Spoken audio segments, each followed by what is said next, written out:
তুমি কখন এসেছো? আমরা আসলে প্রেয়ার করছিলাম, তাই আমি বুঝতে পারিনি তুমি এসেছো। দিদিমণি, সেই জন্য আমি না জিজ্ঞেস করে চলে এসেছি।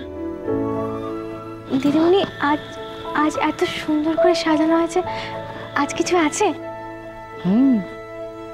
মাই সান, অ্যাকচুয়ালি আজকে আমার একটা খুব স্পেশাল ডে। আজকে জনের বার্থডে। জন্মদিন? Relax, Mom. You're forgetting. I'm not a kid anymore. দেখো কিরকম বলছে। মমের কাছে you will always be a kid. দিদিমণি বলছি, সেই জন্যই আজকে আপনি আমাকে... হ্যাঁ, তুমি ঠিকই ধরেছ। অ্যাকচুয়ালি তুমি জানো কনক, আমি প্রত্যেক বছর জনের বার্থডেটা খুব বড় করে সেলিব্রেট করি, পার্টি হয়, কিন্তু এবছর আসলে আমি ফিজিক্যালি নট টু ওয়েল। এই শরীরটা একদম ভালো যাচ্ছে না, তাই জন্যে জন আমাকে কিছুতেই কিছু করতে দেবে না। তারপরে ওকে অনেক বুঝিয়ে টুঝিয়ে বললাম যে ঠিক আছে, পার্টি যদি নাও হয়, we can have a small celebration নিজেদের মধ্যে ছোট করে। And as you wish, এই ছোট্ট সেলিব্রেশনটা হচ্ছে। শুভ জন্মদিন আপনাকে। আপনি খুব খুব ভালো থাকুন, সুস্থ থাকুন, ঠাকুর মঙ্গল করুন আপনার।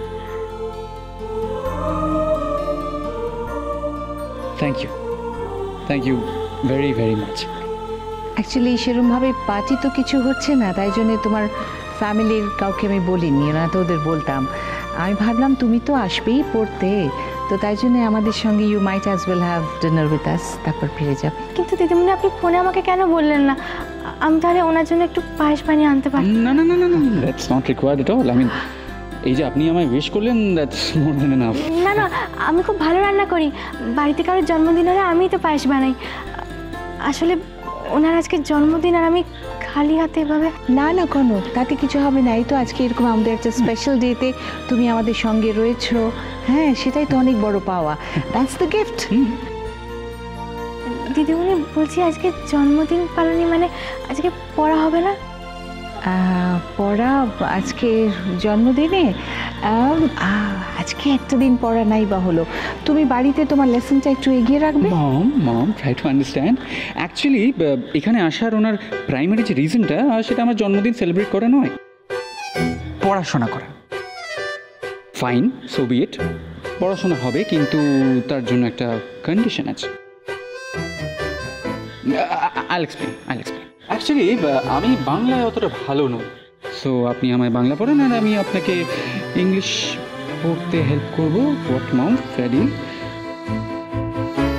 কিছু বুঝতে পারলে না তো? বুঝতে পেরেছি দিদিমণি। উনি আমার সাথে মজা করছেন। হ্যাঁ, মজা করছে ঠিকই, তবে Kanak, it's not a bad idea. এইটা কিন্তু বেশ ভালোই হয়। দেখো, জন একদম ভালো বাংলা জানে না, he is very strong in English, খুব ভালো ইংরেজিটা জানে, ইনফ্যাক্ট আমার থেকেও অনেক বেশি ভালো জানে। তোমাকে খুব তাড়াতাড়ি শিখিয়ে দেবে। এক কাজ করো, তুমি ওকে বাংলাটা শেখাও, ও তোমাকে ইংলিশ শেখাবে, ভালো তো। আমি কি করে শেখাবো দিদিমণি? আমি তো শুধু বাংলা বলতে পারি। ওই তো, ওরও তো সেম প্রবলেম, ও বাংলা বলতে পারে না, তুমি ইংলিশ পারো না, তো তোমাদের দুজনেরই ভালো হলো, তুমি ওকে বাংলা শেখাবে, ও ইংলিশ শেখাবে। Done deal.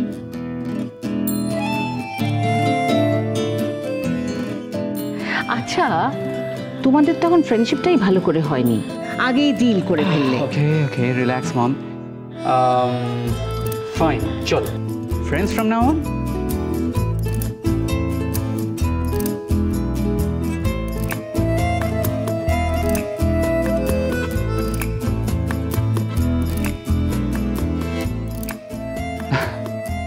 What happened? আমাকে কি ফ্রেন্ড ভাবা যাচ্ছে না? Am I that bad? আচ্ছা, ঠিক আছে, বন্ধুত্ব হয়ে গেছে, ওকে আর কনফিউজ করো না।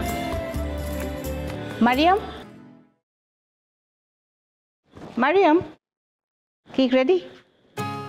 এসো, এটা রাখো এখানে। সরিয়ে Wow, wow, wow. Fruit cake, my favorite. এসো করো, খাও।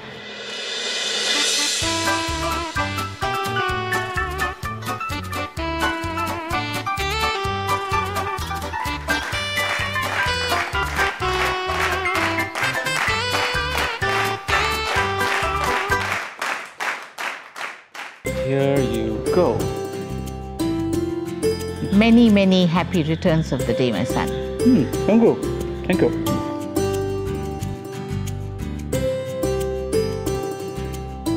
খাও, খেতে হয়, খাও। Take a bite.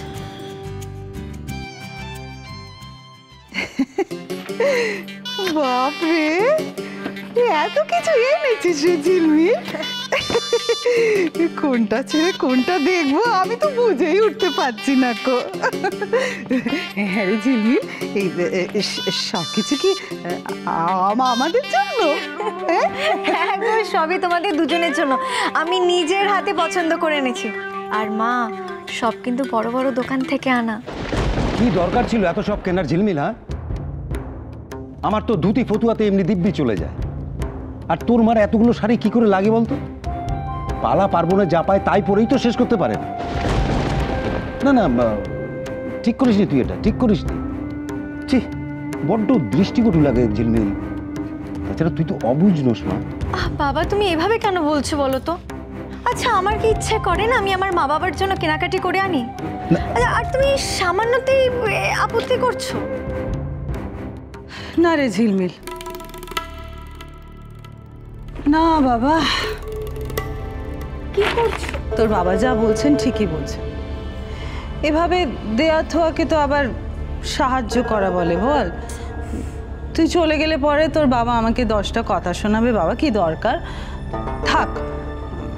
তোর বাবা বলবে আমি মেয়ের কাছে আবার দান নিয়েছি। থাক বাবা, থাক। আমরা গরিব হলে কি হবে, আমরা কষ্ট সৃষ্ট করে ঠিক চালিয়ে নিতে পারবো রে। আচ্ছা মা, এসব কথা এখন থাক না। আর বাবা, তুমি প্লিজ এভাবে বলো না। আচ্ছা ঠিক আছে, আমি এর পরের বার থেকে এত কিছু আনবো না, হয়েছে? আচ্ছা মা, শোনো না, বলছি একটু পরেই আমাকে অভ্র নিতে আসবে, বুঝেছো? তার আগে তোমার সাথে আমার দরকারি কিছু কথা আছে। কি বললি রে ঝিলমিল, জামাই বাবা জীবন আসবে তোকে নিতে? ও মা, শুনলে তো, জামাই বাবা আসবে। বাড়িতে তো সেরকম কিছু নেই গো। আর জামাই বাবা আবার অফিস থেকে আসবে তো। ও, তাহলে তোর জন্য একটু ফল মিষ্টি আনতেই।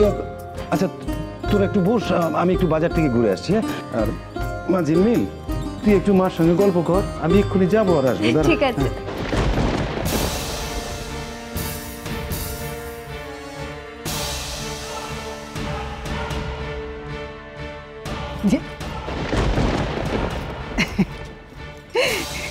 কি বলবি বল রে? তুই যখন বললি কথা আছে, আমি তখনই বুঝতে পেলাম যে এবার পুরুত মশাইকে এখান থেকে হাঁটাতে হবে, নইলে তো আমাদের কোনো কথা কানে গেলেই হলো, ধম্ম কম্ম ভগবান সব আওড়াতে শুরু করতো। হ্যাঁ রে, কি বলবি বল দেখি। মা, আমি বলছিলাম, যখন ইন্দিরা চৌধুরীর কাছে ভালো সেজে সব কিছু পাওয়া যাচ্ছে, তখন শুধু শুধু ঝামেলা করে কি লাভ বলো তো? তুই আর নতুন করে কি সাজবি রে ঝিলমিল? যা সাজার সব তো কলক সেজে বসেই আছে, তারপরে ওনার নজরে থোড়াই অন্য কেউ পড়বে রে। তুই হাজার চেষ্টা কর, সে গুড়ে বালি, বুঝেছিস? কথাটা তুমি মন্দ বলনি মা, তবে আমার নামও ঝিলমিল। শুধু ইন্দিরা চৌধুরীর সামনে কেন, বাড়ির প্রত্যেকের সামনে আমি কনকটার এমন অবস্থা করব না, চোখ কেটে কুল পাবে না। কি করবি? কি করব মা, আজকে তো শুধু ওর হাত পুড়িয়েছি, কাল যখন ওর মুখটা পড়াবো না, ও সেই মুখ লজ্জায় কাউকে দেখাতে পারবে না। শুধু একটাই সুযোগের